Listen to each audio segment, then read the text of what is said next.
Assalamualaikum warahmatullahi wabarakatuh. Sahabat Al-Ataka dimanapun berada, kembali lagi kita di Hal Ataka, di channel dakwah, di channel kita semua. Bersama dengan saya Imam Islami dan bersama dengan Funding Father lah. Funding Father, bersama dengan guru, bersama dengan ustadz kita, kiai kita. Banyaklah sebutan beliau nih, Profesor Dr. Haji Azhari Akmal Tarigan. Sehat Prof?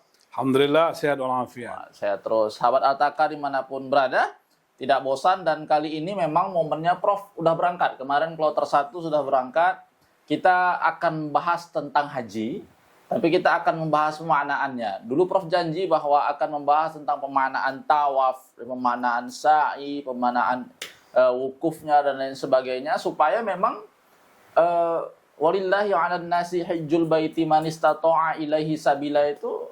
Jadi memang kewajiban kita kepada Tuhan salah satunya itu adalah haji, dijalankan dengan kemampuan, dengan ilmu kan Prof. Jadi jangan menjalankan sesuatu yang ya kalau memang perintah Allah man istata'a itu ya memang harus diusahakan dan memang belajar dengan itu. Makanya sahabat Al-Ataka kita akan dengarkan pemaknaan atau makna-makna filosofis yang mendasar lah, yang mudah dipahami oleh sahabat Al-Ataka semua tentang haji ini. Prof, gimana menurut Prof nih tentang ini? Ya, makasih Ustadz Imam, sahabat Al-Ataka, di mana saja berada kita bertemu lagi dalam diskusi tentang haji. Ibadah di dalam Islam itu sebenarnya memiliki dua aspek ya. Yang pertama kita sebut aspek lahir, yang kedua kita sebut aspek batin. Aspek lahir itu adalah perbuatan atau aktivitas real atau kegiatan-kegiatan yang biasanya berkaitan dengan gerak kita dalam menjalankan ibadah. Salat itu aspek lahirnya itu tak berdiri, takbir, rukuk, sujud, itu kan perbuatan semua ya. Kalau nanti haji, aspek lahirnya itu tawaf 7 kali mengelilingi Ka'bah, sa'i antara Safa dan Marwah, lalu wukuf di Arafah, itu adalah aspek lahirnya. Gerak di dalam ibadah, karena memang di dalam Islam itu ada ibadah yang gerak fisik, ada ibadah yang gerak harta, lewat zakat, infak, sedekah. Ada ibadah yang fisiknya tidak bergerak, tapi hatinya, kolbunya dinamis. Itu yang kita sebut dengan puasa. Karena puasa itu kan tidak ada gerak yang dilakukan sebenarnya, kecuali al-imsak, mengendalikan diri dari yang membatalkan puasa. Dalam konteks gerak lahir itu, seperti tadi sholat, berdiri, rukuk, sujud, itu adalah perbuatan-perbuatan yang tidak ada maknanya di situ. Walaupun ada yang mengatakan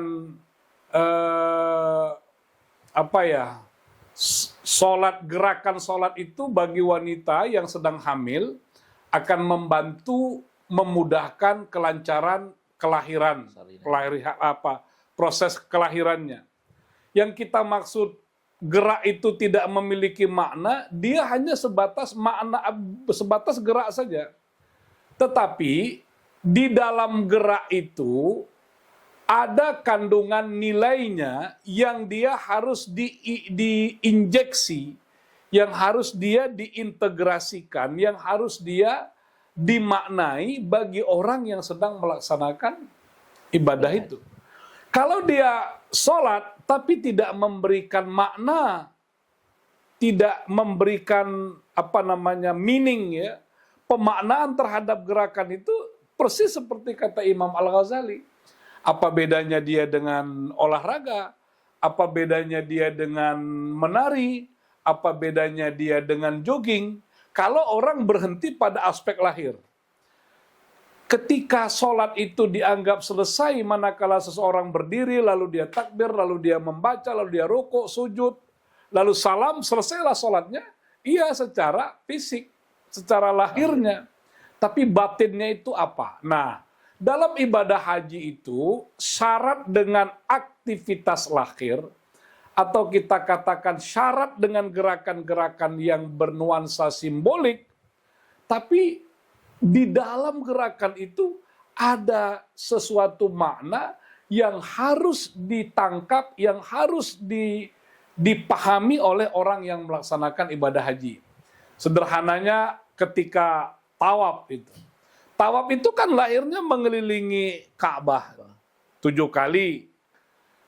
Tidak ada yang wajib di situ. Membaca apa putaran pertama, kedua, ketiga itu bukan sesuatu yang wajib.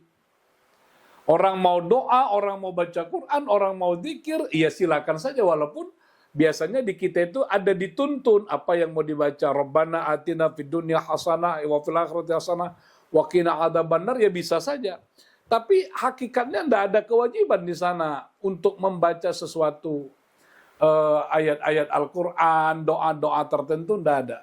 Yang penting dia bergerak mengelilingi Ka'bah.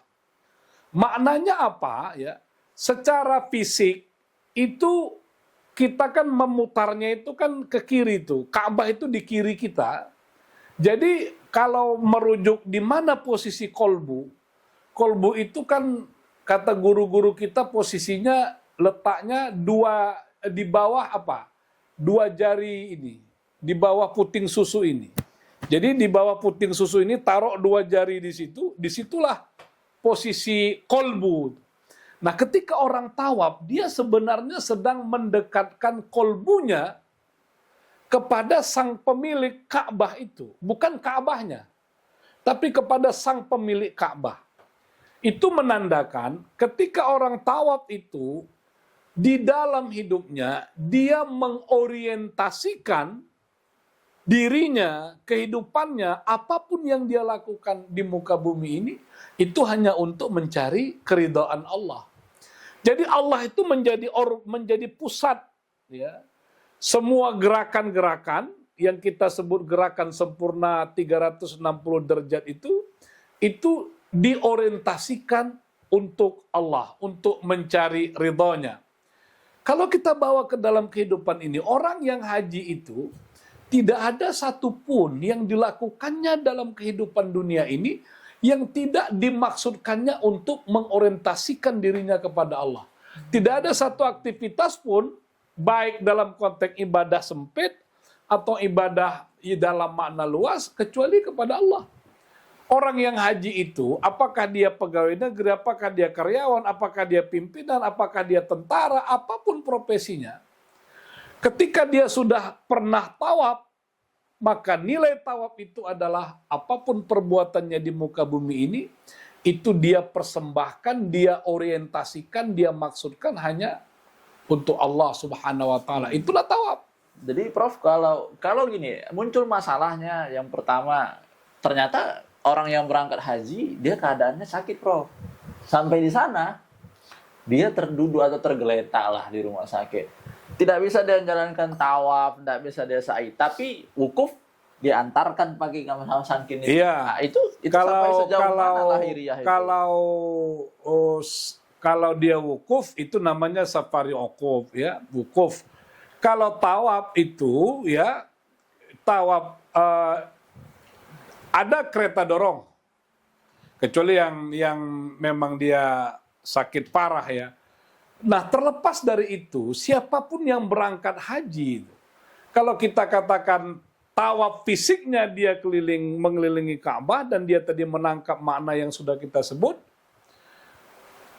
tawaf non fisiknya dia harus menyadari sama bahwa Allah itu pusat orbit. Kita ini sekarang pun yang tidak sedang di Mekah, yang tidak sedang melaksanakan haji, kita yang beraktivitas sehari-hari harus mengorientasikan hidup hanya kepada Allah. Inna salati wa nusuki wa mahyaya wa mamati lillahi rabbil alamin. Hanya untuk Allah. Orang yang haji itu akan jauh lebih mampu memberi pemaknaan terhadap tawaf itu. Dia bekerja kesehariannya, dia beribadah, itu tidak pernah dimaksudkannya untuk mencari, untuk mendapatkan hal-hal yang bersifat duniawiyah. tidak juga pujian, tidak juga sanjungan, tidak juga materi, tapi semua itu dia maksudkan hanya untuk mencari ridho Allah Subhanahu wa taala. Itu tawaf. Misalnya sa'i, orang akan berkata, apalah makna sa'i? Safa Marwa berlari-lari kecil, nanti berjalan cepat, lari-lari lagi. Antara Safa dan Marwa itu apa? Ya nanti sebenarnya dalam maknanya yang luas, gerak hidup kita ini, apakah kita mulai berdiri, berlari, duduk, berbaring, apapun itu tidak boleh terlepas dari zikir kepada Allah Subhanahu wa taala.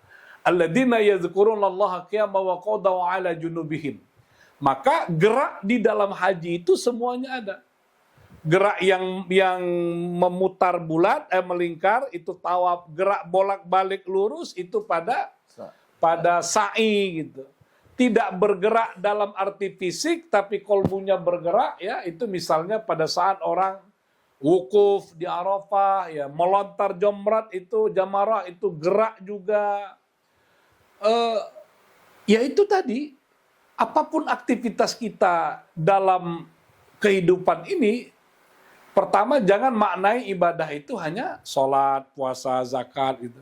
Semua aktivitas kehidupan sesuai dengan profesi kita, sesuai dengan bidang kerja kita, sepanjang dia dimaksudkan untuk mengharapkan ridha Allah, dipersembahkan dia kepada Allah, maka dia akan menjadi ibadah. Menjadi sesuatu amal yang bernilai. Nah, sa'i itu gerakan bolak-balik, itu kalau nanti dirujuk pada sejarahnya, itu kan perjuangan seorang ibu untuk anaknya, hanya mencari setetes air. Orang yang tawaf itu, orang yang sa'i itu, akan menyadari dengan sangat perjuangan seorang ibu. Maka saya mengatakan, tidaklah mungkin orang yang sudah berhaji atau umroh, dia menjadi anak yang durhaka. Itu sangat tidak mungkin. Karena spirit yang dia tangkap dari Safa dan Marwa itu adalah perjuangan seorang ibu yang tidak kenal lelah. Walaupun perjuangan kita itu hasilnya tidak di situ, tapi Allah memberi tempat di tempat lain. Jadi walaupun Hajar mencari air antara Safa dan Marwa, tapi nanti pada akhirnya air itu ditemukan di mana? Di ujung kakinya Ismail yang sekarang itu menjadi sumur Zam-Zam itu kan. Nah jadi dalam hidup ini tidak selalu yang kita perjuangkan itu lurus, lalu dari yang diperjuangkan itulah hasilnya. Kita bisa berjuang A, tapi nanti hasilnya di C. Kita berjuang di C, hasilnya nanti di K gitu. Itulah kekuasaan Allah dalam mengatur rezeki buat manusia. Jadi, Prof, kalau tadi sa'i udah dijelaskan, tawaf udah dijelaskan, tapi orang banyak bertanya, Prof, wukuf itu kita ngapain? Kita kan diam aja di sini. Apa makna wukuf kita itu? Kenapa itu menjadi hal yang paling penting dalam puncak ibadah haji? Iya. Ada redaksi yang sangat singkat itu kan disebut dalam hadis Nabi, kalau saya tidak keliru, al-hajju Arafah. Haji itu Arafah. Kira-kira kalau kita lihat nanti waktu efektifnya itu lebih kurang 6-7 jam. Pada 9 Zulhijjah. Itulah waktu yang paling efektif. Arafah itu, kalau saya ingin membahasakannya dengan bahasa yang berbeda, adalah jeda kehidupan. Ya, jeda kehidupan. Hidup ini harus ada jedanya. Terkadang karena kesibukan kita yang tidak mengenal henti, kesibukan kita yang luar biasa itu, membuat kita kehilangan kemampuan untuk memberi makna terhadap semua peristiwa yang kita nampak, yang kita lihat. Juga memberi makna terhadap apa yang kita alami. Karena kita terus bergerak. Orang yang bergerak itu nggak bisa gitu. Ketika gini, ada contoh sederhana ya. Ketika orang lagi jalan pagi, jalan santai, bisa nggak ngobrol? Kalau beriringan Beriringan bisa ya. bisa, tapi Tapi kalau orang sudah lari bisa enggak lagi dia bernyanyi itu? nggak bisa. Nggak bisa nyanyi, nggak bisa kan? Artinya semakin sibuk kita melakukan sebuah kegiatan, kita terpusat pada kegiatan itu. Sehingga yang lain menjadi terabaikan. Ketika kita sibuk dengan berbagai macam kegiatan, kita tidak bisa melakukan pemaknaan. Tidak bisa menghayati. Tidak bisa melakukan refleksi. Padahal hidup ini harus mengkayakan kita yang itu berangkat dari realitas yang kita hadapi atau pengalaman-pengalaman kita. Karena pengalaman itu bukan sesuatu yang kosong nilai, bukan sesuatu yang hampa nilai, dia tetap bernilai. Disitulah dihayati. Namun, karena kesibukan kita itu bersambung dari satu titik ke titik lain, kita tidak berhenti, kita menjadi menjadi dalam tanda petik robot yang berwujud manusia. Robot tidak lagi berpikir, robot tidak lagi merenung, robot tidak lagi merefleksi.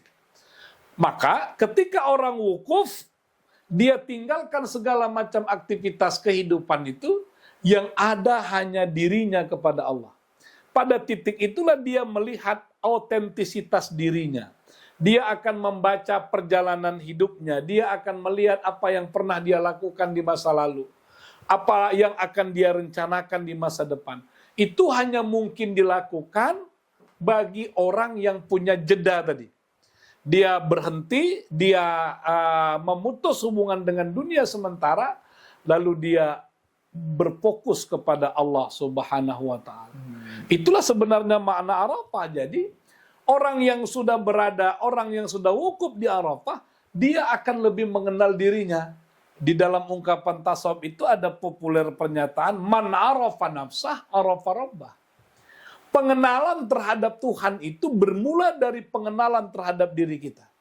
Apakah ada orang yang tidak mengenal dirinya? Ada, dan itu banyak sekali. Bagaimana orang yang mengenal dirinya? Kalau imam misalnya mengenal diri imam sudah paham kekuatan di mana, kelemahan di mana, tantangan masa depan, rencana-rencana kehidupan. Kita juga menjadi paham bahwa kita ini makhluk yang tidak berdaya, makhluk yang serba kekurangan, tidak ada sesuatu pun kemampuan kita untuk melahirkan yang kita inginkan, kecuali atas Allah Subhanahu wa Ta'ala. Itu hanya bisa, ya sekali lagi, didapat oleh orang yang membuat jeda dalam hidupnya.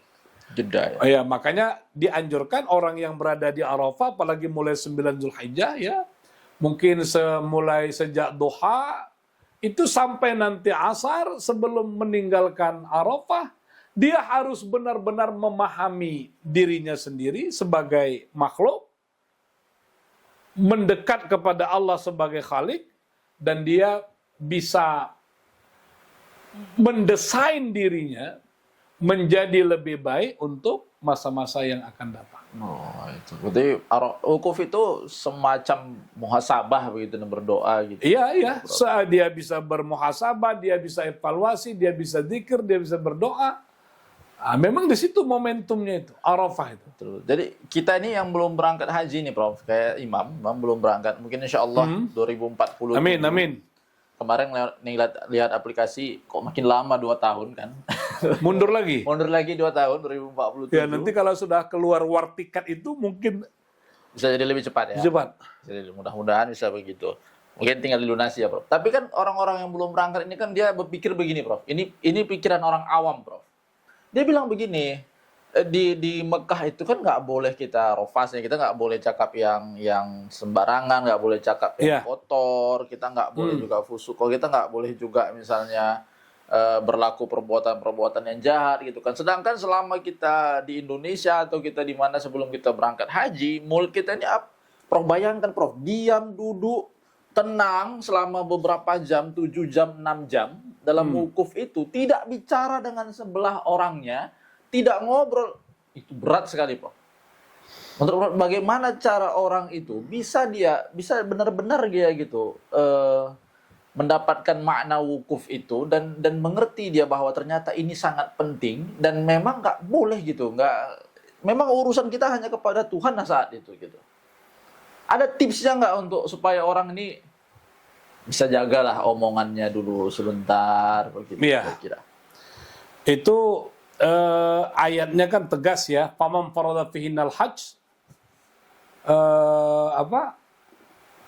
apa bunyi ayatnya itu ya. Tapi kata kuncinya yang sering disebut yang sering dikutip para ulama atau para mubaligh itu, fala rafasa wala fusuqa wala jidala fil hajj itu ya. Tidak ada rafas, tidak ada fusuk, tidak ada jidal. Debat itu bagus, debat ilmu mencari kebenaran bagus, tapi ketika haji tidak bagus. Yang paling berat itu rafas dan fusuk gitu. Rafas dan fusuk.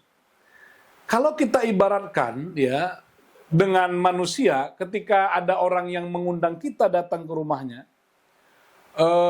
menikmati jamuannya, pantaskah kita melakukan sesuatu yang tidak menjadi standar prosedur sahibul bait, yang tidak menjadi tradisi sahibul bait, yang tidak pernah dilakukan ahlul bait?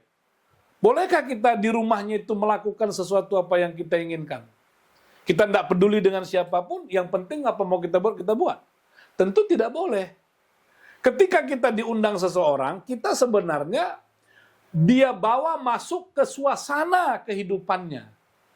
Maka ikutilah suasana kehidupan sang pemilik rumah. Jangan membuat hal-hal baru yang tidak pernah ada dalam tradisinya. Kira-kira begitu. Haji ini sering sekali disebut duyufur rahman. Duyufur rahman itu tamu-tamunya Allah. Kalau Allah yang mengundang kita melaksanakan ibadah haji, tentu secara totalitas kita bisa mengikut petunjuk-petunjuk Allah tentang ibadah haji itu. Apa yang diatur dalam syariat berangkat dari ayat-ayat suci dan hadis-hadis Nabi, hanya itu yang bisa dilakukan oleh orang yang haji. Rafas itu nggak boleh karena memang dalam tanda petik tradisi ketuhanan itu tidak ada rafas. Makanya apa salah satu kehebatan surga itu? Kita tidak akan pernah mendengar kata-kata yang sia-sia, kata-kata kotor, kata-kata kasar, kata-kata yang tidak pantas. Itu tidak ada di surga itu. Itu yang kita katakan Tuhan tidak punya tradisi itu, ya, untuk hal-hal buruk. Maka ketika berada di rumahnya jangan melakukan hal-hal seperti itu. Nah, bagi orang yang mematuhi kehendak sang pengundang, itu dikatakan oleh Nabi, malam yarfus walam yafsuk kayaumin waladatu ummuh. Dia bagaikan anak yang baru dilahirkan kembali oleh ibunya. Suci, bersih, tanpa noda, tanpa dosa. Nah, itulah kehebatan di dalam ibadah haji yang kalau saya membahasakan seolah-olah ya Allah Subhanahu wa taala itu turun, dalam tanda petik ini jangan pahami turun dalam makna fisik, turun untuk menyambut. Nah, makanya ketika jemaah haji berkata, labbaik Allahumma labbaik, labbaik la syarika lak, labbaik innal hamda wan ni'mata laka wal mulk la syarika lak. Itu ungkapan labbaik, ungkapan talbiyah itu adalah pernyataan ruhani kita, ya Allah, aku datang, aku hadir untuk memenuhi panggilanmu. La syarika lak. Engkau tidak punya teman, engkau tidak punya saingan, ya, tidak ada syarikat bagimu. Nah, itu yang menurut saya sebuah makna yang penting dipahami para haji. Ketika dia berada di Makkah itu, dia sedang berhadapan dengan Allah Subhanahu wa taala. Maka akan menjadi tidak menarik kalau dia diundang dan dia melakukan sesuatu yang sebenarnya tidak disenangi oleh orang yang mengundang itu. Jadi baiknya Allah itu memberi tanda kepada kita semua bahwa jangan lakukan ini, jangan lakukan ini, jangan lakukan ini karena kalian semua sedang berada dan menjadi tamuku di tempatku yang mulia ini supaya dapat. Baiknya Allah itu begitu tuh. Makanya sahabat Hal Ataka semua sahabat Al-Taka yang insya Allah akan berangkat haji, yang sudah mendaftarkan dirinya, yang sudah meniatkannya, yang sudah memampukannya, ya kan Prof? Iya. Memampukan dirinya, karena memang nggak semua orang mampu bisa berangkat dan tidak semua orang yang tidak mampu pun tidak berangkat, kan gitu kan Bro? Jadi sahabat Al-Taka yang memiliki niat untuk berangkat haji, mau berangkat ke Mekah, menunaikan ibadah yang panjang, ibadah yang fisiknya perlu dipersiapkan, itu harus punya ilmu juga. Jadi jangan hanya fisik, jangan hanya keuangan, tapi ilmu juga harus dipelajari sebelum berangkat ke sana. Mudah-mudahan rezeki kita bisa berangkat ke sana cepat gitu. Insya Allah, Sekarang amin, doanya gitu, berangkat ya Allah, mudah-mudahan bisa berangkat cepat ya Allah, kan gitu doanya ke sana. Bagi yang sudah berangkat, Prof kepingin lagi ke sana? Sangat. Sangat. Ya. Mudah-mudahan bisa berangkat lagi Prof ya. Amin, amin, amin. Jadi mungkin sekarang harusnya jadi petugas haji loh Pak, atau jadi pembimbing. Saya sudah pernah jadi petugas. Kalau sekarang ini yang paling mungkin tuh ya umroh kan. Umroh ya. Umroh, kalau haji itu di samping masanya juga panjang, tapi kalau kita sudah pernah melihat realitas antrian haji itu ya harus ada sikap untuk lebih memberi kesempatan kepada orang lain. Jadi para haji-haji yang sudah haji lalu dia banyak uang, banyak harta, dia bisa untuk haji kapanpun, apalagi nanti kalau war tiket itu diterapkan, orang bisa lunasi terus. Tapi ini kan sesuatu yang menurut saya, orang yang sudah pernah haji, untuk haji dia harus menahan diri. Dia harus mempertimbangkan saudara-saudaranya yang belum haji. Tapi kalau umroh, itu silakan saja, waktunya panjang, ya, dan kita bisa melaksanakan umroh tanpa mengganggu antrian orang lain. Kira-kira begitu. Mudah-mudahan itulah. Ya, Nabi juga hajinya satu kali. juga. Ya, Nabi 1 kali hajinya, 4 kali melaksanakan umroh menurut riwayat.